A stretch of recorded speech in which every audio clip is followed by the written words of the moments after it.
Beneath the cold stars of the 41st millennium, humanity endures.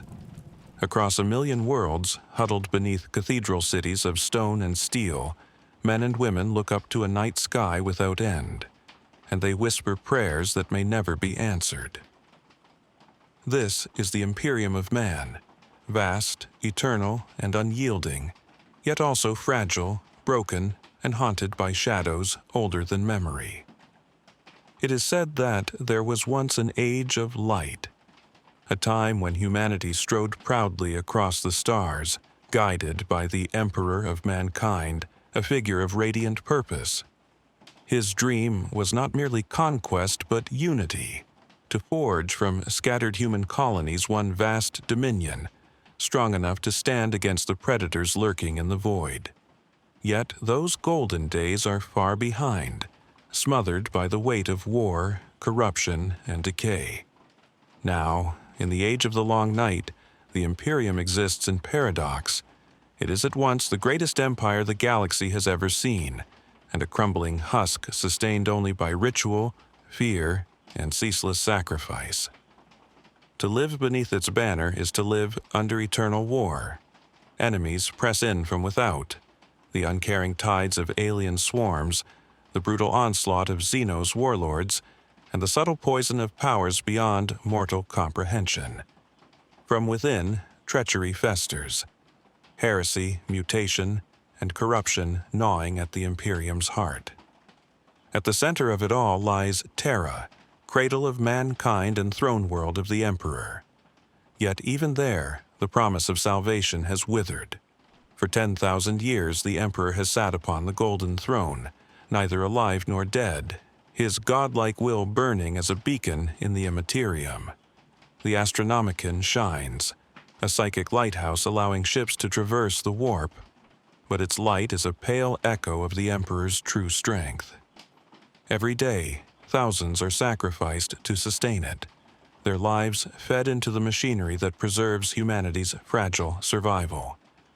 The Imperium endures only through vigilance and fear. Its people are taught not to question, but to obey. Its armies march not for freedom, but for survival. Its priests proclaim not reason, but faith. To live in this empire is to endure darkness with no dawn, to cling to hope, though hope is forbidden. And yet, against all odds, humanity survives.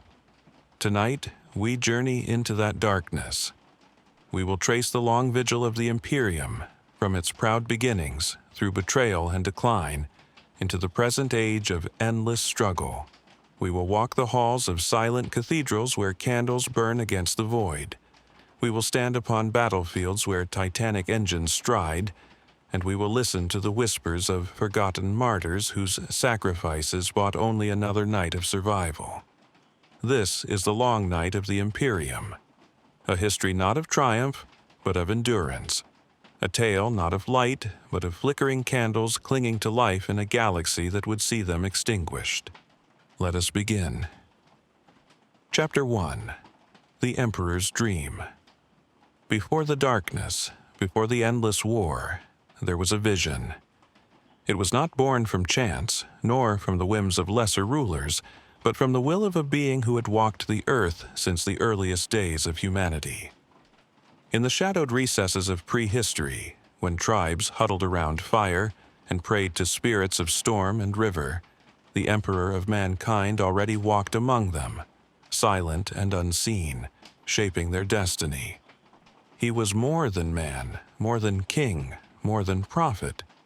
He was the culmination of thousands of souls, woven together in a ritual performed by the first shamans of humanity, a desperate act to preserve the species against the terrors they foresaw, lurking in the immaterium. From that moment onward, the Emperor carried within him not only his own life, but the strength of countless ancestors, their wisdom and power braided into a singular being destined to shepherd humanity through the ages. Through centuries beyond counting, he guided mankind subtly. In the rise and fall of empires, in the whispers of philosophers, in the hands of inventors and generals, his touch could be found. He did not yet reveal himself, for the time was not ripe.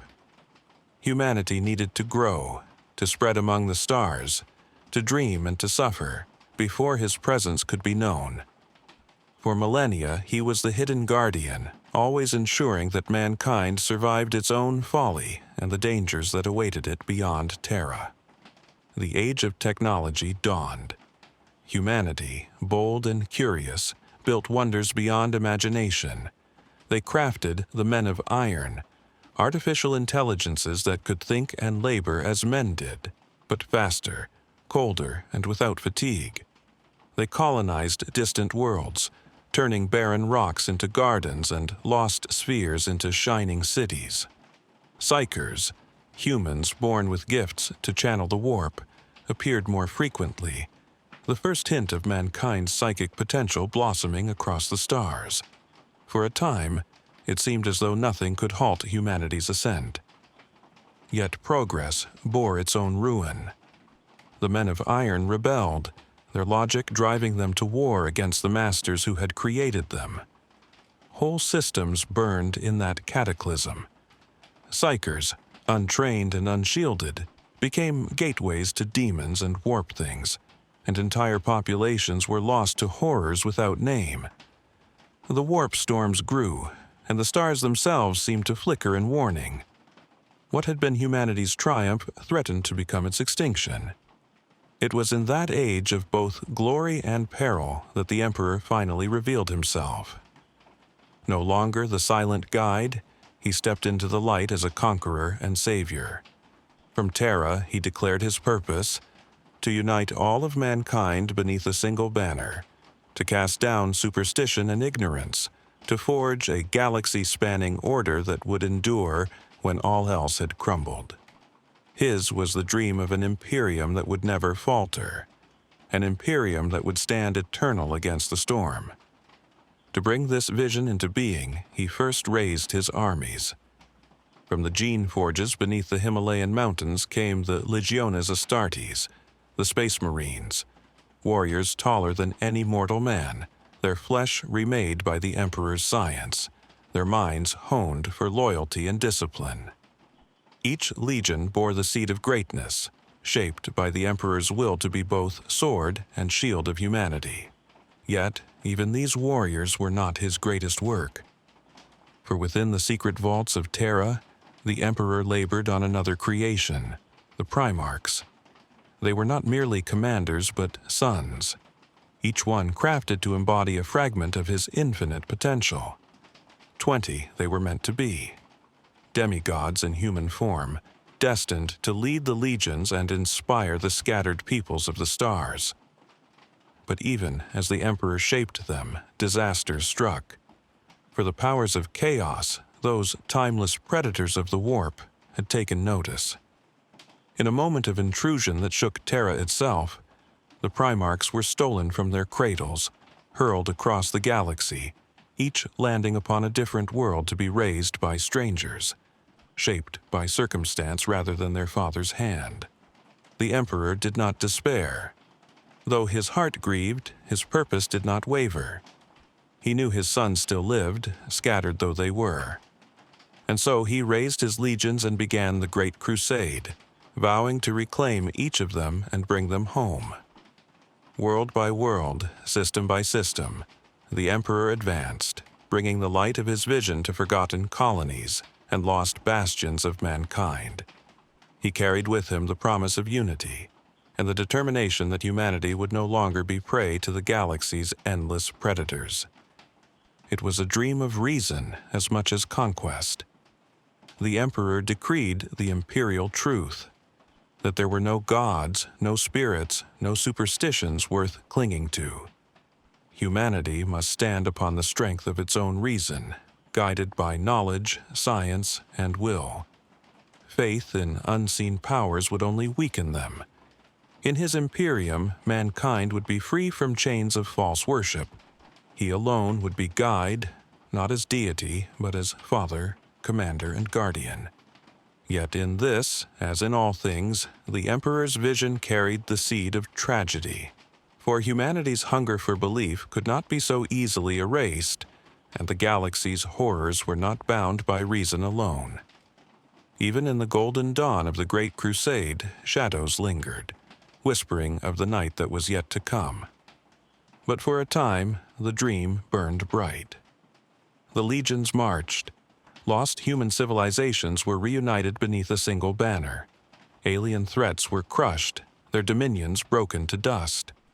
One by one, the Emperor found his sons, the Primarchs, each ruling worlds with the brilliance and strength only demigods could muster. They were flawed, yes, but magnificent. Leaders who could inspire billions, commanders who could win wars against impossible odds. With each reunion, the Emperor's dream seemed closer to fruition. Here, at last, humanity stood upon the edge of greatness. For the first time since the earliest days of the stars, there was hope for an age without end. Terra was secure. The legions were unstoppable. The Primarchs were returned. And before the Emperor stretched a vision that could banish darkness forever. But the galaxy is not kind to dreams, and those who seek to build eternity must often find that eternity itself resists. For in the deep places of the warp, the long night was already stirring, waiting to fall upon the Imperium that dared to reach for the light. Chapter 2. The Great Crusade. When the Great Crusade began, the galaxy trembled beneath the advance of the legions Astartes. These warriors were not merely soldiers but instruments of destiny, clad in ceramite armor and armed with weapons that spat thunder.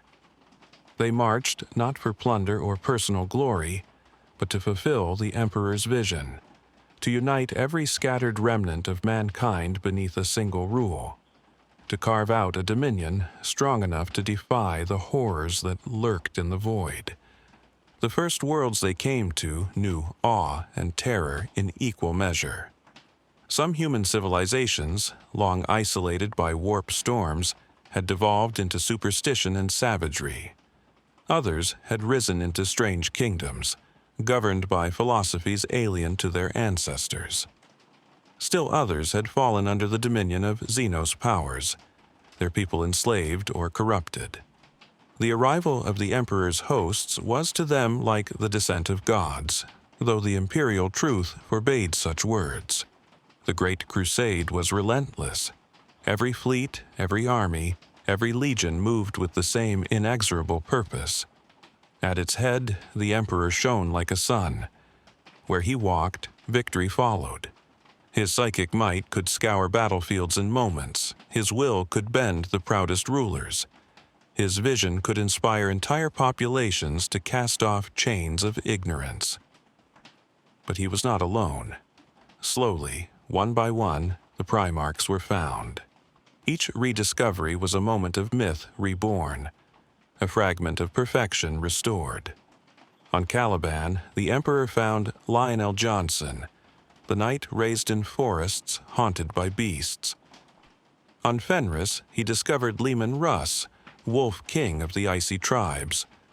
On Macraga, he reunited with Robut Guilliman, statesman and warlord, who had already shaped his world into an empire of order and law. And so it went. Fulgrim, Perturabo, Vulcan, Dorn, Sanguinius, Curza, and more, each bringing with him not only martial genius but the devotion of entire peoples. The reunion of father and sons transformed the crusade from conquest into revelation. Where once the Emperor's armies had marched under his sole command, now they became instruments wielded by generals who embodied aspects of his power. The Lion brought strategy that turned chaos into precision. Guilliman brought governance that transformed conquered territories into functioning provinces. Dorn built fortresses that could never fall, while Sanguinius, angelic and radiant, inspired devotion that bordered on worship. Each legion, under its Primarch, became an extension of that son's will, and together they formed a host that could not be resisted. World after world fell into imperial compliance. Sometimes this meant peaceful reunion, forgotten human colonies rejoicing at being part of something greater once more. Other times, it meant brutal war, as Xenos empires were annihilated or stubborn rulers cast down by force. The Interrex, the Rangdan, the Megarachnids, the Lair, each in turn felt the weight of the Great Crusade. Humanity surged outward in a tide of steel and flame, reclaiming the galaxy as its own. Yet the crusade was not solely a war of conquest. It was also a war of belief. The Emperor's decree, the imperial truth, forbade religion. Priests and cults were silenced. Shrines were torn down. The people of the Imperium were commanded to see no gods, no spirits, no powers beyond themselves. To the Emperor, faith was poison. He had seen how belief in false entities could open doors to the warp, how demons fed upon worship like carrion beasts. He would allow no such weakness in the empire he was building. This brought tension, for humanity is a species that yearns for meaning beyond flesh. Many worlds submitted to reason, their idols toppled, their temples rededicated as schools or halls of governance. But others clung to their gods in secret, whispering prayers in the shadows. Even as the Emperor's dream spread, the seeds of contradiction were sown, for his vision demanded the suppression of the very instincts that had shaped mankind across the ages.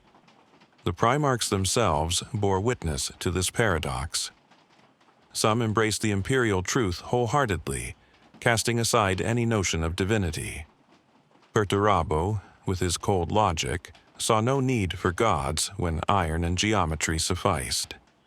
Guilliman upheld reason and law, seeing faith only as a hindrance to order. But others struggled. Lorgar of Colchis, raised in a world of faith, could not abandon his yearning for worship. His devotion to the Emperor became dangerous, for in declaring his father divine, he contradicted the very foundations of the imperial truth. The Great Crusade advanced nonetheless, driven by triumph after triumph. The galaxy seemed to bend to the Emperor's will. Forge worlds of the Mechanicum bound themselves in treaty to Terra, their machine cults swearing to supply the Imperium with weapons and engines in exchange for recognition of the Omnissiah. The Astra Militarum, vast hosts of mortal soldiers, swelled in number, providing support to the Space Marines. Titans strode across battlefields, god machines whose cannons could level mountains. In those years, it seemed as though humanity might truly forge a future without fear. Yet, beneath the victories, shadows gathered.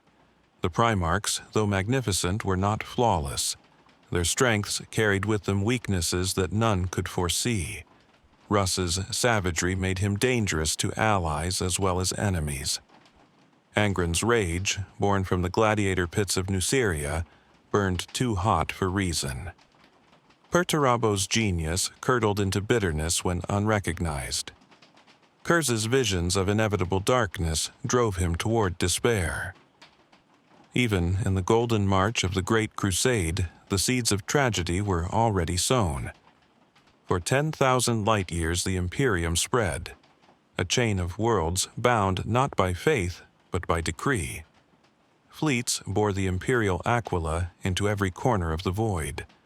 The Primarchs became legends, their names spoken in awe across the stars. Yet the farther the crusade advanced, the more the Emperor withdrew, for he had other works in secret, projects too vast, too dangerous, to share even with his sons. In the deepest vaults of Terra, he labored on the Golden Throne, a device to open a path through the warp itself, a gateway to a new age where humanity would no longer be prey to its storms. To his sons, this secrecy became a wound. They had fought, conquered, bled for his dream, yet he left them increasingly to themselves, as though they were tools rather than children. In their hearts, questions grew. Did he trust them? Did he value them? Did he love them? These doubts festered, and in time, one among them would give voice to them in the most terrible way. But in the moment, the Great Crusade still burned with light. Across the stars, imperial banners flew above countless cities. Humanity had risen from fragmentation into unity. Worlds that had once feared the dark now knew the strength of the legions. For a generation, it seemed as though the long night could be banished forever. It was an illusion, but illusions can inspire. And for that brief time beneath the Emperor's dream, humanity walked as though it might one day inherit eternity. Chapter 3. The Horus Heresy. The Great Crusade had burned bright, but no fire can last forever. The Emperor's dream, though vast and radiant, carried within it the seeds of its own undoing. The Primarchs, magnificent though they were not merely generals, they were sons. Each carried a fragment of their father's power, but each also bore flaws born of their worlds and natures. The galaxy, vast and treacherous, had shaped them as much as the Emperor's design ever had, and into those fractures, whispers began to creep. Among the sons, none was more beloved than Horus. Found upon the war-racked world of Chthoniya, he rose swiftly to greatness, his charisma and brilliance elevating him above his brothers. To the Emperor, Horus was the favored child, the one most trusted, the one most cherished. When the time came to appoint a war master to lead the legions in the Emperor's stead, it was Horus whom he chose. The burden of command over the crusade fell to him, while the Emperor returned to Terra to labor on projects too secret to reveal, even to those he had called his sons. At first, the appointment seemed wise. Horus was a leader without equal, capable of inspiring devotion among warriors and worlds alike. His command brought unity, his vision gave purpose. But the appointment also planted envy. Some Primarchs wondered why Horus had been elevated above them. Others resented being bound by his word rather than their father's.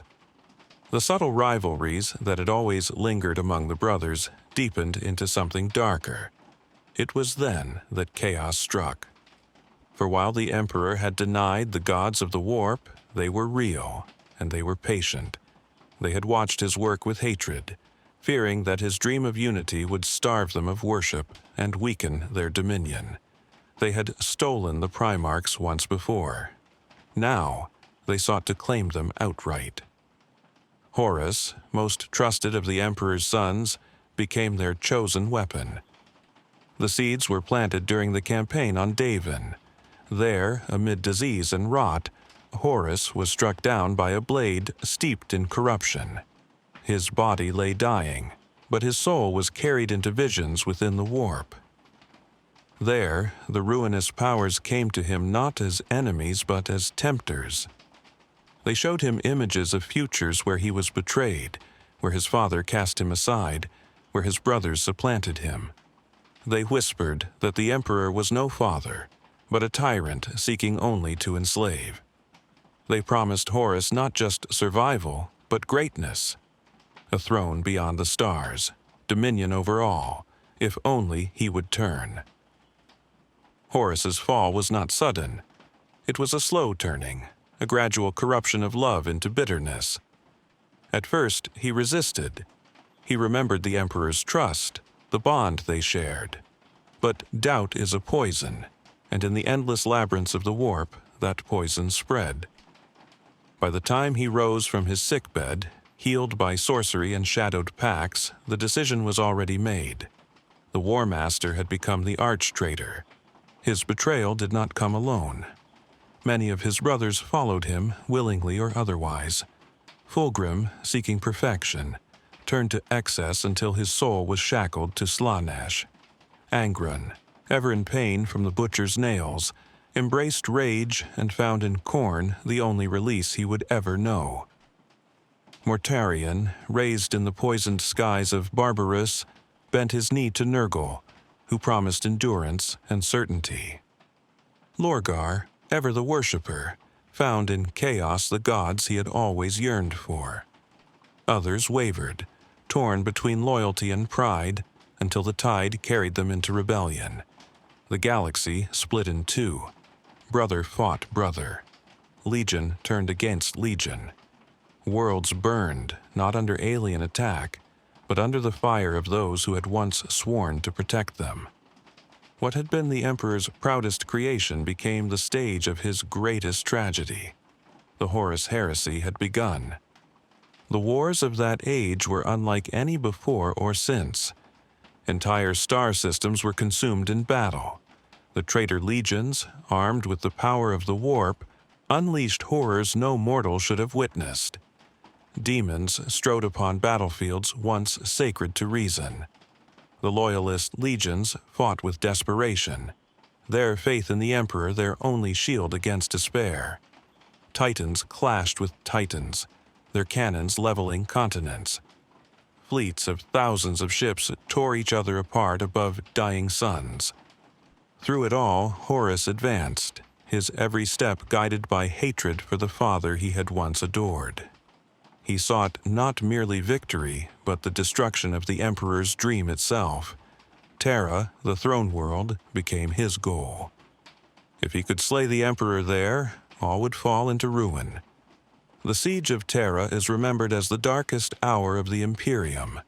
Horus's fleets encircled the cradle of mankind. The sky above Terra burned with fire. Orbital defenses shattered beneath the traitor guns. On the ground, the traitor legions laid siege to the palace itself, their corrupted banners flying where once the Aquila had shone. The walls shook with bombardment. The air was filled with ash and screams. Yet still, humanity endured. Rogel Dorn, stoic and unyielding, commanded the defenses. Sanguinius, angelic and sorrowful, stood as a beacon of hope. The custodes fought with the fury of demigods, and the mortal soldiery of the Imperium gave their lives in billions. Each day the walls held, though the cost was immeasurable. It was in that storm of ruin that the final confrontation came.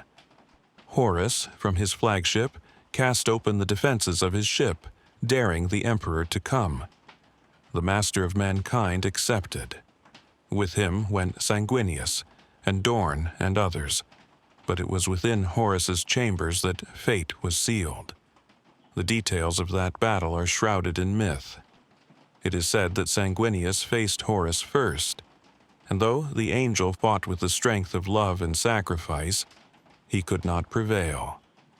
His blood marked the floor of Horus's chamber, and his death became legend.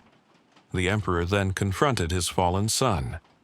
Father and child met, not as conqueror and enemy, but as two beings bound by love corrupted into hatred. The duel shook reality. Powers beyond comprehension clashed, the Emperor's light against the gods' corruption. Horus struck with fury born of betrayal. The Emperor fought with grief heavier than steel. At the last, when Horus's victory seemed certain, the Emperor unleashed his full power. His hand, radiant with psychic fire, struck down the son he had once cherished above all. Horus was annihilated, his soul obliterated beyond the reach of gods or demons. Victory was bought, but at a cost beyond reckoning. The Emperor, mortally wounded, was borne back to the Golden Throne. There, his body was interred in the machinery he had forged in secret. Neither alive nor dead, he became a living corpse, his will burning only as a psychic beacon. The Astronomicon was born, guiding ships through the warp, but the Emperor himself would never again walk among his people. The dream had ended. The Imperium was saved from destruction, yet it was broken. The loyal sons mourned, the traitor legions fled into the warp, and the scars of betrayal cut deeper than any blade. The Great Crusade was no more. In its place stood the Long Night, stretching without end. And so the Imperium endured, not as a realm of reason, but as a fortress of despair, locked in endless war, ruled not by the living Emperor, but by his silence upon the throne. Chapter 4. The Shattered Imperium. The heresy ended, but peace did not return. Victory over Horus was hollow, for it had cost the Imperium its father. The emperor, enthroned in deathless agony upon the golden throne, no longer guided his sons or his people with voice or hand. His silence became the Imperium's defining truth. Where once there had been unity of purpose, now there was only survival. The scars of the heresy stretched across the stars. Planets once loyal lay in ruin, their surfaces blackened by orbital fire. Systems torn between traitor and loyalist fleets became graveyards of wreckage, their suns burning above worlds littered with the bones of Astartes and mortal alike. Entire populations had been scoured, not by alien invasion, but by the hands of those who had sworn to protect them.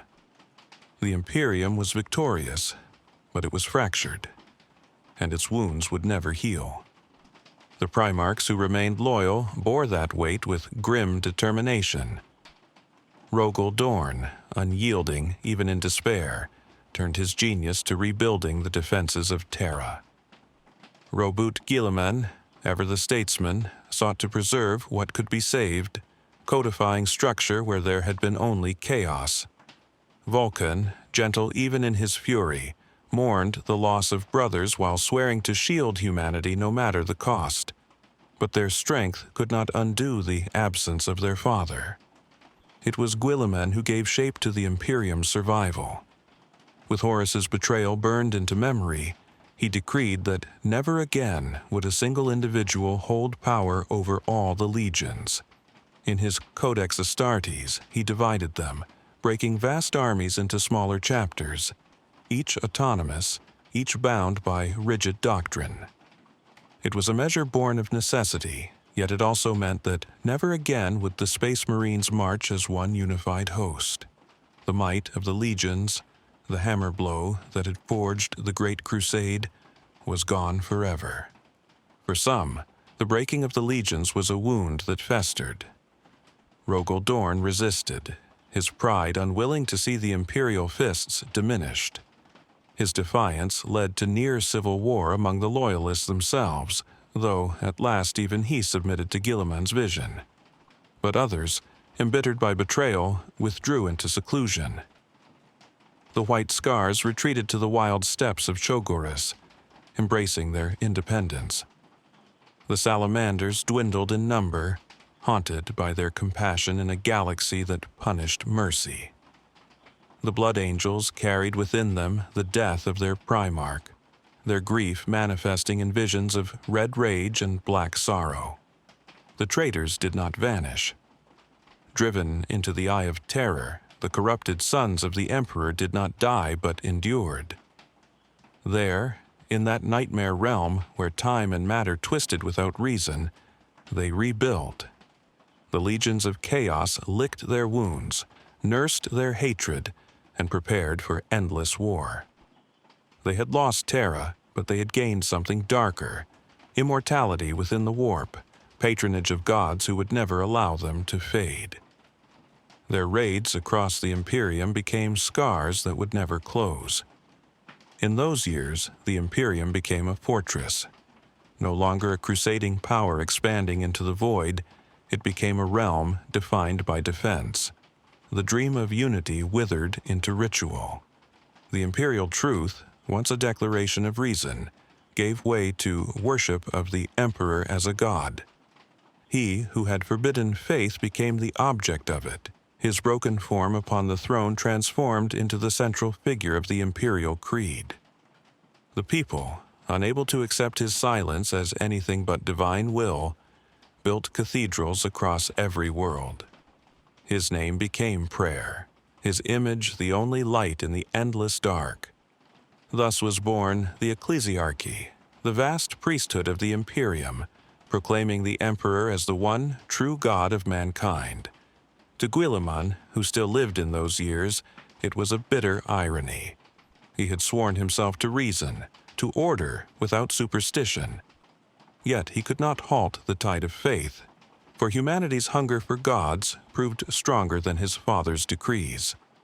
The emperor became the god-emperor, his silence interpreted as command, his pain seen as sacrifice. The dream of truth was lost, drowned in chants and incense. The bureaucracy of the Imperium swelled. Where once the Emperor's will had been enough to direct 1,000,000 worlds, now councils and administrators rose to fill the void. The Adeptus Terra became vast, a labyrinth of functionaries, scribes, and generals whose edicts carried the force of law. The Imperium survived not by vision, but by inertia, its systems grinding on through ritual and habit. Progress ceased. Innovation withered. Humanity no longer looked forward, only inward, clinging desperately to what little remained. And still, enemies gathered. The Xenos races the Crusade had shattered recovered in the silence that followed. Eldar craft worlds moved like ghosts upon the stars, striking where least expected. Orc empires, brutal and ever hungry for war, grew fat upon plunder. Darker things stirred as well, tyrannical alien lords awakening from aeons of slumber and swarms unseen beyond the void. The Imperium, vast though it was, found itself constantly besieged. Even among the loyal sons, decline spread. The Primarchs, once pillars of the Emperor's purpose, vanished one by one. Some fell in battle, cut down by enemies too great even for demigods. Others withdrew, weary of the endless struggle. Some were consumed by curses upon their bloodlines, afflictions seeded by the warp itself. In time, none remained to guide their chapters. The Imperium was left without its generals, its father, or its unity. Only fragments remained. And so, the Imperium entered its first long night. No longer a crusade of light, it became a realm of endurance. Where once it had sought to conquer, now it sought merely to survive. Its people whispered prayers to a silent God. Its armies fought endless wars with no victory in sight. Its worlds lived not in hope, but in fear of the day when the stars themselves would burn with enemy fire. The dream was gone. The light of the Emperor's vision had dimmed into ritual flame. Humanity, scattered across 1,000,000 worlds, endured, but it endured as a shadow of what had once been possible. The Imperium was no longer the promise of eternity.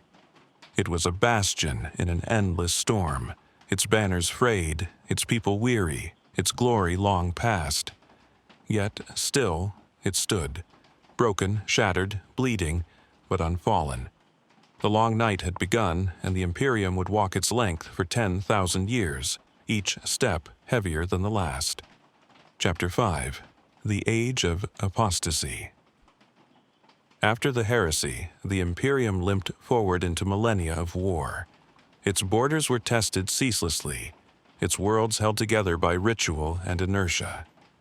But decline is not always a matter of enemies without. Sometimes the greatest dangers rise from within. In the 36th millennium, the Imperium entered an age of corruption and zealotry so fierce that it nearly destroyed itself. This was the age of apostasy. At its heart lay the ecclesiarchy, the great church of the Imperium. What had begun as a scattered priesthood of the God-Emperor had, over centuries, grown into a monolithic hierarchy spanning every world. Temples rose higher than fortresses. Cardinals wielded influence greater than generals. Faith became currency, and the people gave their tithes not only in coin, but in obedience and fear. The imperial creed proclaimed the emperor as the one true God of mankind, and none could question its word. To deny it was heresy, to resist it was death. This faith brought unity, but also corruption. Power, once bound by the example of sacrifice, became wealth and luxury. Cardinals built palaces, not shrines. Priests wore robes stitched with jewels, while their flocks starved in the shadow of cathedrals. Among the ranks of the ecclesiarchy, ambition replaced devotion. And into this rotting heart of faith stepped one man whose name would scar history, Goge Vandire. Vandire was both High Lord of the Administratum and Ecclesiarch of the Adeptus Ministorum, a concentration of power unmatched in imperial memory. His rule was absolute, and his will was law. With the twin machinery of bureaucracy and faith in his hands, he declared himself the Emperor's chosen mouthpiece, his authority beyond question. The Imperium, already weakened by centuries of war and decay, fell into tyranny. It was an age of blood. Vandire demanded obedience with fire and sword. Those who resisted were branded heretics, and whole worlds burned in purges that rivaled the wars of the heresy. Administrators who questioned his edicts were executed, their families erased. Planetary governors who hesitated in sending tithes found their populations massacred. Vandir's authority was enforced by his personal army, the Frateris Templar, fanatics who slew in the Emperor's name without mercy. Yet the most infamous of his servants were the brides of the Emperor. Drawn from the daughters of the Emperor, a martial sisterhood of holy women on the shrine world of San Lior, Vandire deceived them with honeyed words. He convinced them that he alone spoke the Emperor's will, binding their loyalty to him. Clad in armor of ivory and gold, wielding blades and bolters, they became his personal bodyguard, enforcing his madness with absolute devotion. To many, they seemed angels of divine judgment. In truth, they were pawns of a tyrant cloaked in sanctity. The Imperium descended into nightmare. Records of Vandir's reign speak of atrocities so vast that entire sectors fell silent under their weight. Billions perished in wars fought not against alien foes, but against fellow humans accused of imagined heresy. Shrines burned, cathedrals toppled, cities reduced to ash, all to feed the vanity of a single man. Vandire's paranoia knew no limits. He trusted no one, and in his eyes all were suspect. His reign came to be called the Reign of Blood, a time when loyalty was measured not in faith, but in survival. But tyranny carries within it the seeds of its own downfall. Even as Vandir tightened his grip, resistance began to grow. The Adeptus Mechanicus, whose forges had been bled for his campaigns, withdrew their support. The Astra Militarum, weary of fighting endless wars against fellow imperial citizens, began to waver. Most of all, the Adeptus Custodes, the Emperor's own guardians, who had watched in silence for millennia, could no longer stand idle. They, who had sworn to defend Terra itself, saw Vandir's corruption as a wound upon their master's dream. It was the Custodes who acted. Clad in golden armor, they entered the sanctum of the brides of the Emperor. With no weapons raised, they asked to speak. They did not argue or threaten. They simply brought the sisterhood into the depths of the imperial palace, before the golden throne itself. There, in the silent presence of the Emperor, the brides saw truth. Their devotion had been given not to Vandire, but to the God Emperor alone. Weeping with shame, they turned against the tyrant they had once served. The end of Vandir's reign came swiftly. Betrayed by those he thought most loyal, abandoned by the arms of the Imperium, he was brought before the Custodes. In his arrogance, he demanded they kneel.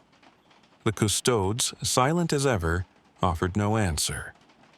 It was said that as he raved, his words echoing madness, the Custodes spoke a single sentence: "You have been judged." And in that judgment, Vandir's life was ended. From the ashes of his tyranny rose reform.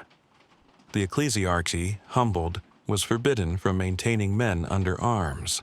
Never again would priests command armies. Yet the brides of the Emperor, redeemed and rededicated, became something new: the Adepta Sororitas, the Sisters of Battle, warriors who would serve the ecclesiarchy as guardians of faith. They were bound by oath to the God Emperor alone, their devotion no longer twisted by false prophets, but channeled into purity of purpose. The scars of the age of apostasy did not fade. Worlds ruined by Vandire's madness never recovered. Generations whispered of the reign of blood as a warning of what faith without restraint could unleash. But from that crucible came an Imperium reshaped, wary, suspicious, but still enduring. It was a lesson written in fire, that even within the Imperium, the greatest enemy was not always alien, nor traitor, nor demon. Sometimes the gravest danger was the corruption of faith itself, when devotion became tyranny and belief became weapon. And so the Imperium survived, diminished yet again, its people scarred but still obedient, its armies weary but unbroken. Vandir was gone, but the long night stretched on, each age darker than the last, each reprieve only a pause before the next storm. Chapter 6. The 41st Millennium. Across 1,000,000 worlds, the Imperium breathes in shallow gulps. 10,000 years after the siege of Terra, humanity survives by ritualized motion, by the muscle memory of empire. Administrators in the Adeptus Terra, the Imperium's planetary-spanning bureaucracy, stamp decrees they no longer understand. Vast hosts of the Astra Militarum, the Imperium's massed human armies, bleed in unending campaigns whose origins are lost to time. The cathedral hives of countless planets toll the litanies of the ecclesiarchy, the state church of the God Emperor, over oceans of faithful who have never seen an unsullied sky. In this age, victory means only another year purchased from extinction. The Emperor does not speak. The Golden Throne, his life-sustaining techno-arcane apparatus, consumes sacrifices by the thousands each day, so that the Astronomicon, the Imperium's psychic lighthouse, may shine through the immaterium. Every ship that braves the warp does so by that faltering beam. When it flickers, whole sectors fall silent, and the night presses closer. Beyond the walls, predators test the gates. From the Eye of Terror comes Abaddon the Despoiler, War Master of Chaos, heir to Horus's mantle, launching black crusades, galaxy-spanning invasions, like hammer blows against weary shields. Each crusade erodes another bastion, topples another shrine world, darkens another corridor of the void. The Despoiler's strength is patience. He does not seek a single triumph, but an accretion of wounds that never heal. From the deep void glide the Tyranid hive fleets, extragalactic swarms that devour all biomass. They are hunger given starborn form. Planets that survive their approach do so only by scouring their own surfaces, burning forests and cities alike to leave nothing for the feasting. Even victory is a famine. Across the galaxy, the orcs, warlike Xenos who live for battle, rise in clattering tides called Wah, empire-sized wars of momentum.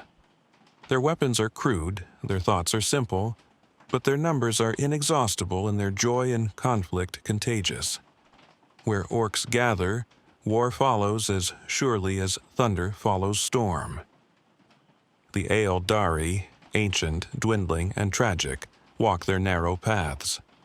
The craft worlds, vast nomad arcs of their surviving people, drift like pale ghosts between the stars. The Harlequins, wandering warrior performers, fight according to tales too old for human calendars. The Drukhari, sadistic raiders of Komora, steal lives to stave off a doom that never loosens its grip. Their interventions are surgical, beautiful, and cruel, each scheme another stitch in a tapestry only they can see. Beneath Tomb World sands, the Necrons, immortal machine dynasties, wake to reclaim an empire older than human myth. Their phalanxes advance in silent geometry, reality bending to protocols authored before Terra knew cities. Worlds that greet them with artillery find their shells arrested mid-flight by physics rewritten to favor the dead.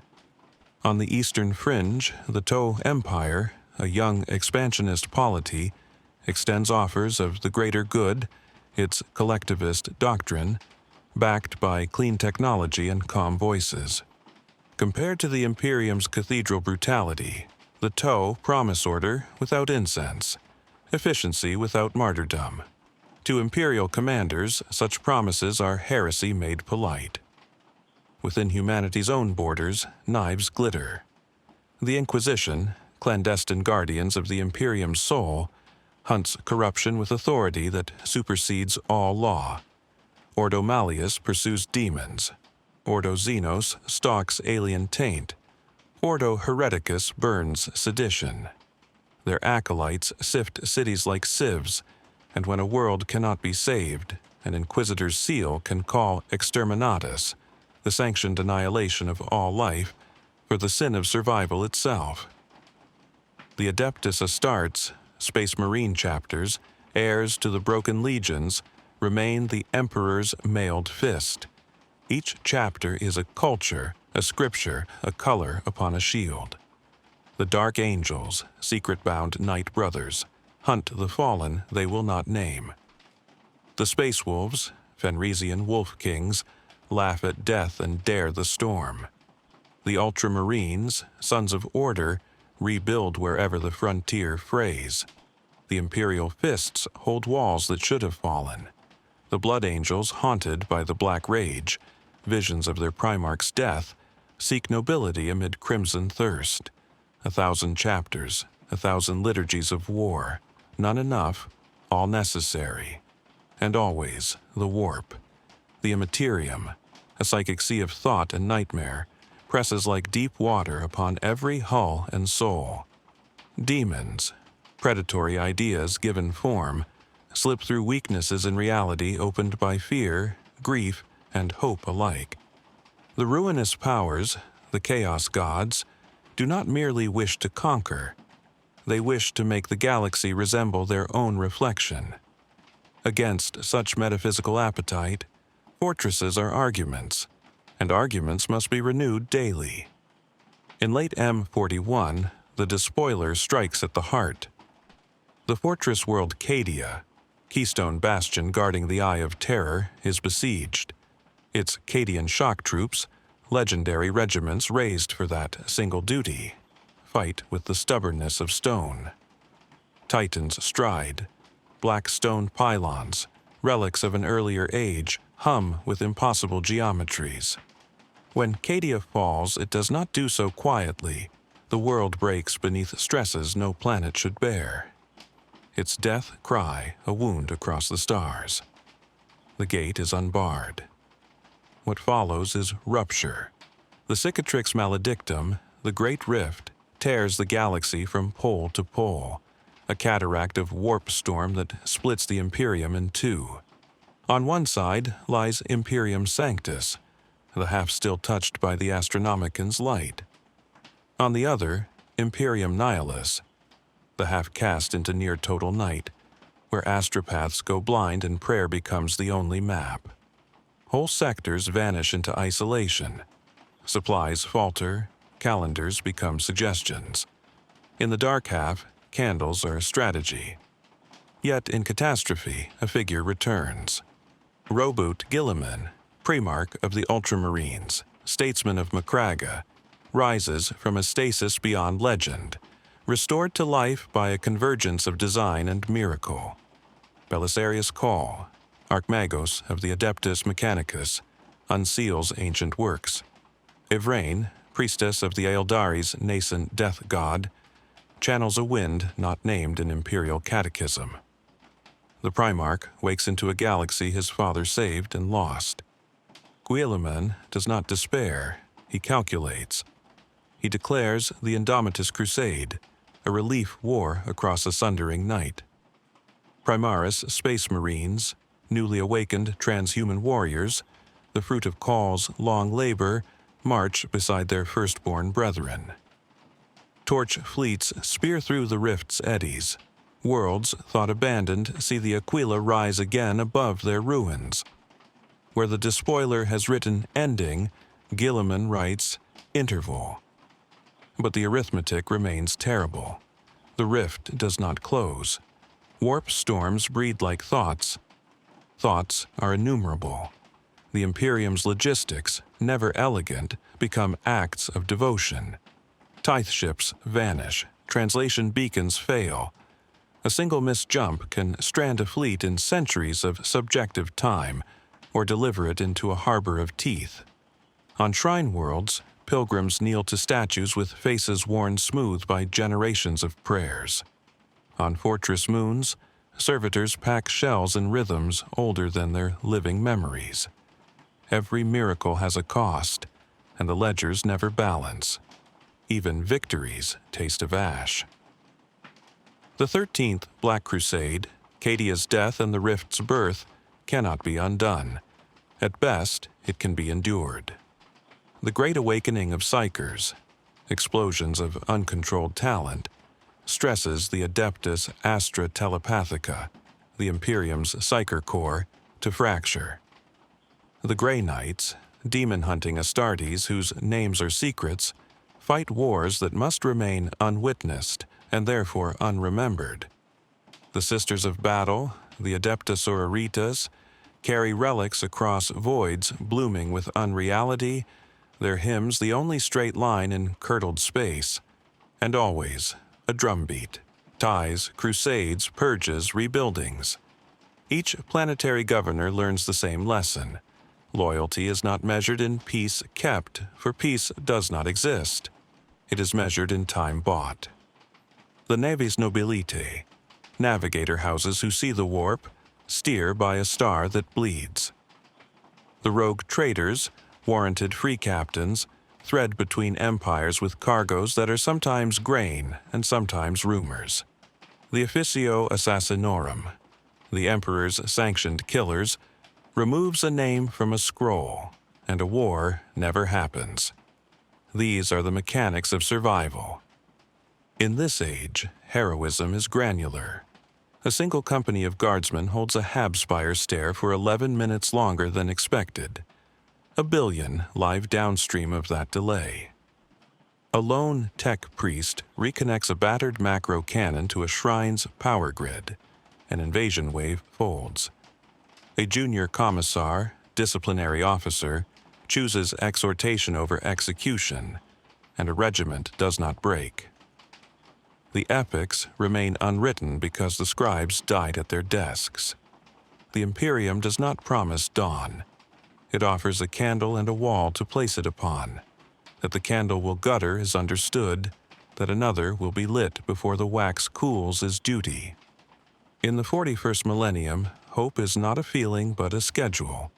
A watch rotation, a ration line, a prayer bell. And yet, by such small regularities, worlds endure. Gilliman's ledger of the long night grows heavy.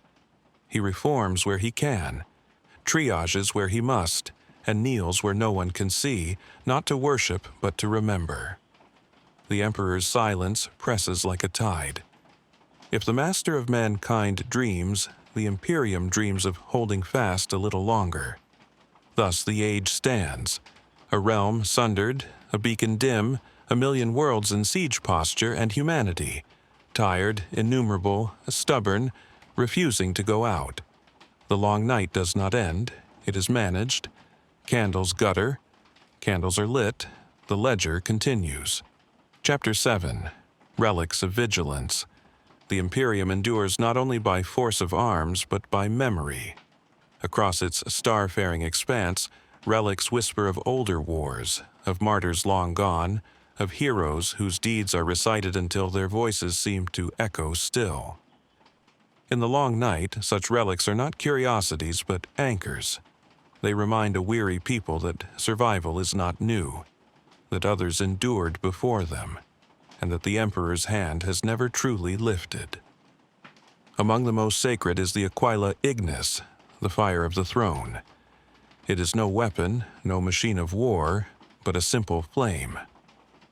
Legends tell that during the siege of Terra, as Horus's guns tore at the walls of the imperial palace, a single shrine candle remained lit in the Sanctum Imperialis. Even as bombardment rattled stone, as demons clawed at the gates, that candle did not gutter. When the siege ended, it still burned, and its flame was carried reverently into a crystal reliquary. To this day, the Aquila Ignis is preserved, its flame tended by generations of priests. Pilgrims kneel for days merely to glimpse it, believing that as long as it burns, Terra itself will not fall. Where relics of faith comfort the common soul, relics of war inspire the warriors who bear them. The Black Sword of Mournival is one such artifact. Forged in mourning after Horus's betrayal, it has passed between champions of the Adeptus Astartes for millennia. Its edge is no sharper than other relic blades, yet its weight is heavy with history. To lift it is to feel the sorrow of betrayal and the resolve to stand firm despite it. Each bearer has sworn the same oath, never to fall as Horus fell, never to betray as the War Master betrayed. Another relic lies within the vaults of the Adepta Sororitas on Ophelia 7, the Shroud of St. Catherine. Torn and scorched, it is said to be the battle cloak of the martyred saint who led her sisters against impossible odds. The cloth is fragile, yet when unfurled in the presence of the faithful, it radiates a warmth that calms fear. Whether miracle or artifact of unknown science, the sisters believe it carries Catherine's spirit still. In sieges where all hope seems lost, they march with the shroud before them, and entire armies steady their hands at the sight. But relics are not only holy or martial. Some are cautionary, grim reminders of the Imperium's fragility. On the world of Cadia, before its fall, there stood the Stone of Mourning, a slab carved from the first fortress wall ever erected against the Eye of Terror. Its runes recorded the names of regiments that perished defending the gate. Each name was etched only after the last survivor of a regiment had fallen. By the end of the 41st millennium, the stone was covered in script so fine that magnifiers were required to read the oldest names. When Cadia died, the stone was shattered. Fragments of it now circulate across the Imperium. Worn on chains by veterans who claim its weight, reminds them that endurance is bought dearly, never freely. There are darker relics, too, which the Inquisition locks away in sealed vaults. One such is the crown of the apostate, a circlet of tarnished gold once worn by Goga Vandire during the Reign of Blood. It is said to whisper still, urging any who touch it to command, to dominate, to bend faith into tyranny. Inquisitors study it as warning, though none dare wear it. Its existence is proof that relics can be poison as well as balm, carrying forward the madness of ages best forgotten. Then there are relics of mystery, objects whose origins are lost even to the Mechanicus, yet which the Imperium clings to because they work or because they inspire. The Machina Divina of Griffon was one such wonder, an ancient engine said to bless forge fires with purity of flame. It powered the forges of that world for centuries, until Griffon itself was consumed by Tyranids. Survivors swear that in the final moments, as the Hive Fleet descended, the engine screamed like a living thing before vanishing in a burst of light. Whether it was destroyed or translated elsewhere, none can say. Not all relics are objects, some are places. The sepulchre of the martyrs on Armageddon is one such. Deep beneath the ash wastes lie ossuaries filled with the bones of guardsmen who died in the wars against the Orc warlord Gazkul. To walk those catacombs is to hear whispers, not of ghosts, but of memory pressed so deeply into stone that it lingers. Chaplains bring recruits there before campaigns, so that they may remember that their lives are lines in a longer scripture. And there are relics that are songs. The Litany of Endurance, a hymn sung by the Astra Militarum in trenches across 100,000 worlds, is one. It was first uttered, it is said, by nameless soldiers at the siege of Vrax, where 9 centuries of war reduced men to shadows. The song has no author, only voices added across time. Its words change from world to world, but its refrain is the same. We endure, for the Emperor endures. When sung, its cadence steadies hands and slows fear. The hymn itself is a relic carried in memory rather than reliquary. What unites all these relics is not power, but meaning. They are proofs that humanity has suffered before and continued, that despair is not the only inheritance of the Imperium.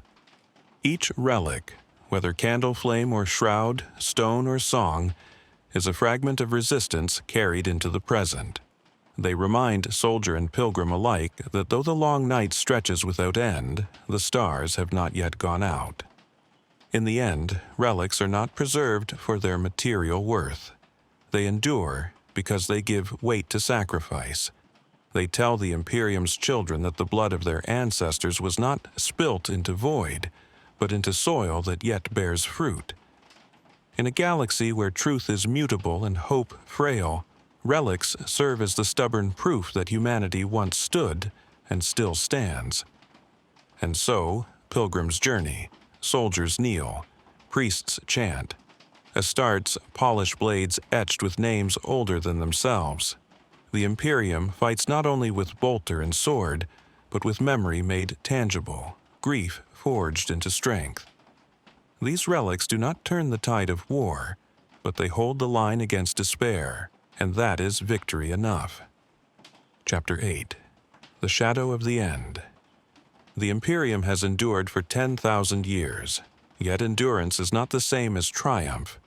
Its banners still fly, its armies still march, its cathedrals still resound with hymns to the God Emperor. But beneath the ritual, beneath the thunder of guns and the incense of prayer, cracks run deep. To the faithful, these are tests of devotion. To the cynical, they are signs of decay. To the historian, they are omens. For every empire falls, and even the greatest fortress cannot hold forever against time. The most visible shadow is the cicatrix maledictum, the great rift. A wound in the very fabric of reality, it splits the galaxy like a scar across flesh. Where once the Astronomicon shone as a single beacon, its light is now halved. In Imperium Nihilis, the dark half beyond the rift, whole sectors grope in blindness. Warp travel is erratic, communication unreliable, supplies uncertain. Populations cling to their faith with desperate ferocity, for without the Emperor's light to guide them, they see only the abyss. The rift is not merely a strategic disaster, it is a symbol. It whispers that the Imperium is no longer whole, that its reach has been severed, that its unity was illusion all along. In Imperium Sanctus, the light half still touched by the Astronomicon, the burden is scarcely lighter. Armies march endlessly to shore up failing borders. Governors overextend their resources to keep tithes flowing. Forge worlds groan under demands their manufactoria cannot meet. Even Terra itself, the throne world, feels the strain, its layers of bureaucracy multiplying like cancer in an attempt to mask the weakness beneath. The Imperium survives, but it survives as a body riddled with wounds, each scar a reminder of battles endured, each new cut closer to the bone. The enemies that beset mankind are not diminishing but multiplying. Orcs grow in number with each conflict, their wars self-sustaining cycles of destruction.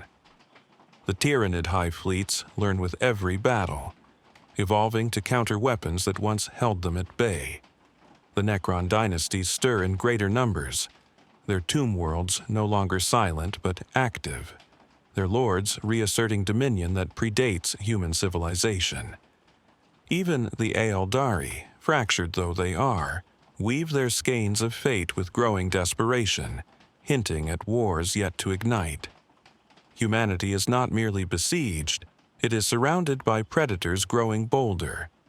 Yet the most terrible enemy lies within: chaos. The gods of the warp do not tire, do not diminish, do not forgive. They seep into every crack, every doubt, every hunger of the soul. Wherever humanity despairs, they are present. Wherever ambition festers, they whisper. Wherever faith becomes fanaticism, they feast. Their servants are countless, from cults hidden in hive cities to war bands of traitor marines that strike from the warp's depths. They have no need to conquer the Imperium outright. It is enough to rot it from within to ensure that every victory carries the seed of corruption. Some whisper that even the return of Robut Guilliman, last son of the Emperor to walk the stars, cannot halt this shadow. His Indomitus crusade rekindled hope, but it was only reprieve. Guilliman himself sees this truth. In his writings, he admits that the Imperium he awoke to is not the Imperium his father dreamed of, but a theocracy of ritual and fear. He governs as he must, but even he confesses that he is steward of a realm already in decline. He does not speak this to his people, but to those who read his words with unclouded eyes, the message is clear. The Imperium endures, but its golden age is long past. The ecclesiarchy proclaims the Emperor's divinity as eternal truth, but even this faith has shadows. Heresies bloom like weeds in the cracks of doctrine. Splinter cults proclaim saints that never lived. Worlds, torn from the Astronomicon, invent new litanies. Strange variations on the creed, each convinced of its orthodoxy, each ready to denounce the others. Faith unites, but faith also fragments. The great cathedral of belief may yet collapse under the weight of its own contradictions. The Inquisition watches for such signs with ruthless vigilance, but their very zeal breeds fear. Countless innocents are purged alongside the guilty. Entire planets burn under the sanction of exterminatus. Each purge saves the Imperium for a moment, but at the cost of its people's trust. How long can an empire endure when its own guardians turn sword against it more often than against the Xenos without? And then there is the silence of the throne. For 10,000 years the Emperor has not spoken. His body endures, his psychic beacon burns, but his voice is absent. To the faithful, this is the divine mystery, proof of sacrifice eternal. To the cynical, it is abandonment. To the demon, it is opportunity. Rumors circulate in hushed tones, that the golden throne is failing, that the sacrifices are no longer enough, that each day is borrowed time. Tech priests whisper of circuits burning beyond repair, of systems failing whose makers are long gone. Should the throne fail, the Astronomicon would darken, and the Imperium would collapse into islands of isolation, each left to drown in the void. Prophecies abound in this shadowed age. The Eldar speak of Ragnarok of the stars, where gods and mortals perish together. Imperial seers dream of a black dawn, when Terra itself falls to shadow. Some whisper of the rise of a fifth chaos god, born of despair, birthed from humanity's own fear of extinction. Others claim that the Emperor stirs, that his silence hides not death but metamorphosis, that one day he will rise renewed or monstrous. None can say which prophecy will come true, or if all shall. But perhaps prophecy is not needed. The signs are plain. The Imperium is stretched beyond endurance. Its armies are weary. Its leaders are cautious to paralysis. Its people are crushed under faith and fear. Its enemies circle ever closer. The long night was never meant to be survived indefinitely. It was only meant to be endured until dawn. Yet, in 40 millennia, no dawn has come. And still the people of the Imperium endure. Hive workers labor without knowing if their food ships will arrive. Guardsmen march into battles they cannot hope to win. Pilgrims journey across stars they may never reach, believing that to walk is itself devotion. Even Guilliman himself, weary and burdened, shoulders a task no mortal could bear, because he knows that to falter is to invite annihilation. This is the shadow of the end, not collapse in fire, but erosion by time, a slow fading into silence. Perhaps the Imperium will fall in one great cataclysm, swallowed by tyrannid swarm or demon tide. Perhaps it will crumble piece by piece, its worlds lost to isolation until only terror remains, a candle burning alone in the dark. Or perhaps it will linger indefinitely, a half-dead empire that cannot die but cannot live, a monument to endurance without victory. Whatever the end, the shadow already lies across the stars. Humanity walks beneath it daily. Yet in that shadow lies also defiance. For though the Imperium is weary, it still endures. Though prophecy is grim, it is not final. The long night is heavy, but candles burn. And as long as one flame survives, the dark cannot claim all. The history of the Imperium is not the tale of triumph it was meant to be. It began with a dream of unity, a vision that mankind might stand as master of the stars, free from fear, free from superstition, free from the predators of the galaxy. Yet what endures is not the dream, but the shadow. The Emperor's light still burns, but it burns from a throne that is both tomb and beacon, sustained by sacrifice, silent and unyielding. The long night stretches across 10,000 years. Wars have been fought without ceasing. Heroes have risen and fallen. Faith has hardened into chains. The Imperium is weary, yet it persists. Its people endure not because they are promised victory, but because they refuse to let the flame go out. This is the paradox of humanity's empire, that its greatness lies not in what it has achieved, but in what it has survived. Every guardsman who holds the line, every priest who chants before a dying candle, every artisan who hammers shells for a war they will never see, all are part of the same defiance. The galaxy does not care for their survival, and yet they survive. The Xenos gather, chaos festers, the rift yawns wider, but still the Aquila flies, and still the name of the Emperor is whispered in darkness. Perhaps the Imperium will fall. Perhaps the shadow will one day close in, and the last candle will flicker into smoke. But until that hour comes, humanity endures. The long night is vast, but it has not ended them. And so the story continues, not with dawn, but with another vigil, another prayer, another flame lit against the endless dark.